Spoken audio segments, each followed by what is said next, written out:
Okay, I promised I wasn't going to make another video about this, but I was seeing some of the responses to the latest episode of Alien Earth. Especially this one from Polygon that says Alien Earth's new episode is the best alien movie in 39 years. And I need to talk about this for a minute. And to be clear, I do not dislike the show. I'm enjoying what it is. I think it's fine. For me, it's like a perfect 7 out of 10 TV series, but the hyperbolic way in which it is being talked about is just kind of baffling to me. And it's not just because it is a legacy sequel or a new entry into a long existing franchise. I'll talk about that in a bit, but first I just want to look at the show briefly on its own merits, because I do feel now that we're like 5 episodes in, that's 5 episodes in an 8 episode series, I do feel it has some internal issues that I want to talk about for a bit.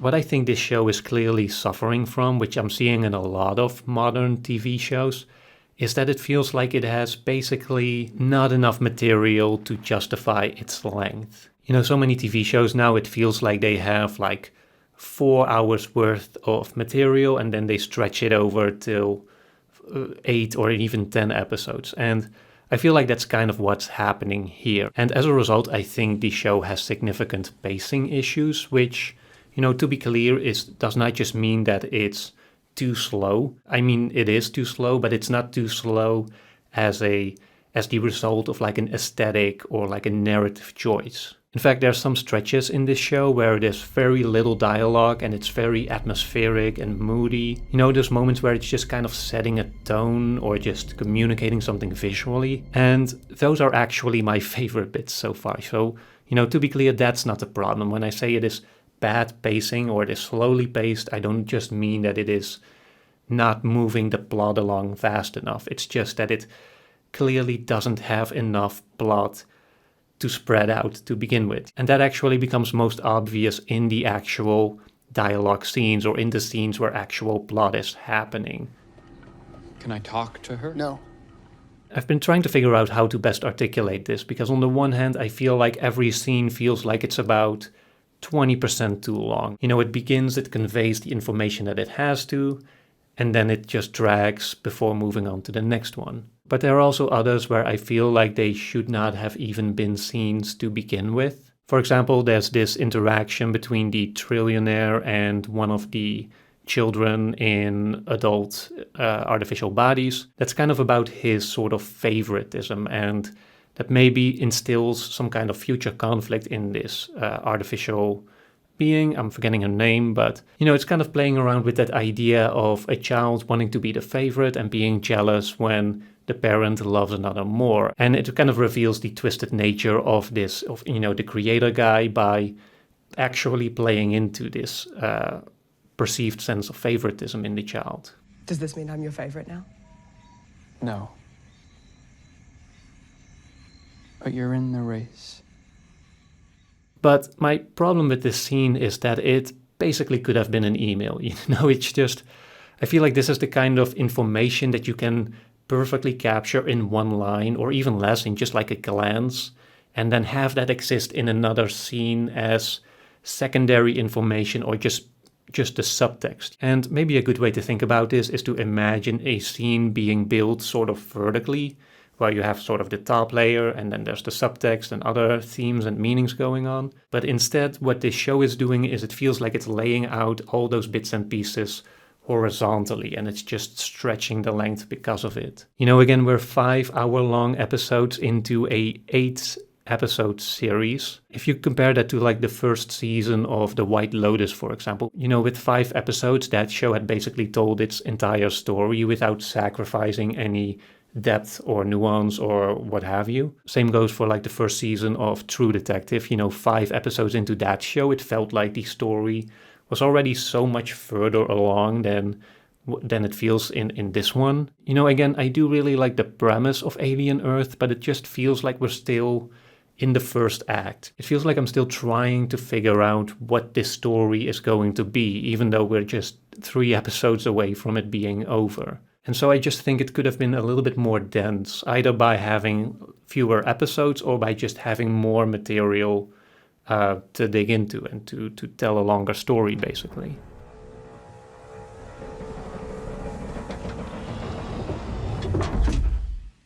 And this also brings me to the most recent episode, the big flashback episode, which I think is also one that is, while being pretty good on its own, also feels largely superfluous in a weird way. I actually really like the way they handled this in the first episode, where we got these glimpses of this life on their spacecraft, and we got these flashes of the horror that was going to happen, and then we basically cut straight away to the crash, and you could just infer what happened. And so I feel like in some way this whole episode wasn't necessary. What happened on that ship was not like a burning question for me, plot-wise or narratively speaking. The captain's dead. I can see that. That having said, it could still add value by presenting some new information or by adding some new twist on the story as we thought it was going on before this flashback. And to be fair, it does so to some extent. Mainly what is revealed here is that the trillionaire rich guy was involved in some espionage and was actually actively trying to bring these alien creatures to his sort of side on the planet. You bring me these creatures and you're going to go to the top of the list with a bullet. But again, that's something that I feel like one of the main characters that was already established could have figured out later. And in that way, we would have gotten a better sense of what that information meant to the characters and to the world. Because as it stands now, it's just now us in the audience who know that the relations are a little bit different than we thought they were, but we don't know yet what this is going to mean for how the characters feel about, whatever's going on. But again, also to be fair, this doesn't always have to be an important thing. Sometimes a standalone episode like this, or mostly standalone episode like this, can just serve its own purpose, or as just being something cool or interesting, or something that just reaffirms the tone and atmosphere of the show. Sometimes that is fine and not necessarily an issue, but this is where we get to the inevitable comparisons with the original movie and just the broader place of Alien Earth in the franchise as a whole. Because the thing about this episode is that, though well made and largely entertaining and exciting, it does feel like it's just a fan-made reenactment of the original movie. It's just the most basic reimagining of that original conflict. And that's not necessarily bad. I'm not so much complaining about what this show does do in a wrong way, as much as I'm kind of saddened by what this show isn't doing that could have been more interesting or more fascinating. And that is just to actually expand on the alien mythos. One more time, to be fair, I do feel like this show had an interesting premise. That's what got me watching this in the first place. I felt that conflict between the different competing quests for immortality was very interesting. I think some of the aliens appearing more intelligent than they seem is very interesting. And I liked in the last episode how some of these corrupted creations turned against each other or were actually in conflict with each other was also a very interesting bit that I'd love to see more of. But so far, I also feel like it's mainly introducing ideas and not so much actually exploring them. In this sense, I feel like Ridley Scott still has the best understanding of what this story is actually about and still has the best sensibilities in how to tell a story about it. To be clear, I'm a big fan of Prometheus and Covenant, so that maybe gives you some idea of where I'm coming from. I'm one of those weirdos who really into those movies. Watch me. I'll do the fingering. But the thing is, if you compare those to what we're getting now, not just Alien Earth, but also Alien Romulus, what you'll see is, for one, that the new stuff is actually pretty tame compared to what Ridley Scott was doing, both in terms of violence and sex. Both Prometheus and Alien Covenant were a lot more raunchy than what we're getting now. Like, the last episode had a decent amount of shock value, it had some provocative elements, some gore, but it felt like it was mostly just posturing a little bit. A lot of look how cool or how shocking this is kind of moments. Whereas I felt like it was missing that more visceral dread and, that kind of gore that really has you flinching away from the screen. which is not just created through having nasty images, but also in the narrative context within which they take place. In Prometheus, for example, there was this great build-up where a character was poisoned with some kind of alien artifact and then had sex with another character who then got pregnant with this sort of abomination and then had to perform like a C-section on herself. You know, that to me is like the truly effective stuff. In Covenant, there's also this really gruesome birth, and then later there's that shower scene where the xenomorph sort of sneaks into these two people in their most intimate moment. To me, that's what Alien is about. You know, it's not just a guy in an alien suit running through the corridors. Sorry, but that just looked kind of ridiculous. But on a more serious note, you know, what Alien has always been about, and which I think Ridley Scott explored very interestingly in Prometheus, or continued to explore very interestingly in Prometheus and Covenant, is the sort of conflicted relation that we have to the more primal physical qualities of our being, you know, sex, birth, death, and more generally our place in evolution, in creation, the meaning of life, you know, the kind of bigger questions that you can extrapolate from this. I refuse to believe that mankind is a random byproduct of molecular circumstance. There must be more.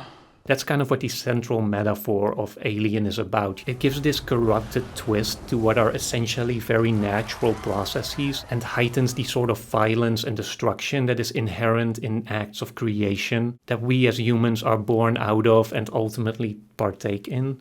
The original Alien did this very much through like the body horror and the different stages of evolution, and I think Prometheus and Covenant expanded on that by making some of these questions more explicit, and you know, by really playing around with these evolutionary changes, and which got people to make all these cool little graphs about how one thing evolves in the other and which creature comes out of which one, and so on. And also by exploring that paradox between human beings on the one hand wanting to find a god and on the other hand wanting to be one. You know, it's that tension between the creation wanting to be the creator and the extent to which we can participate in creation. And again, a lot of that is here in Alien Earth. You're born, you live, you die.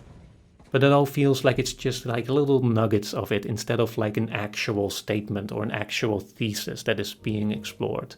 But again, there's still a few episodes to go, so I hope it actually comes together into something more compelling than what it is now. But even so, I feel like 5 episodes in, we should have progressed further along. I just wish I was able to get more into this than I am now, because as it stands, again, I don't hate it, I think it's fine. It still has my curiosity, but you know, it just doesn't have my full attention, if you know what I mean.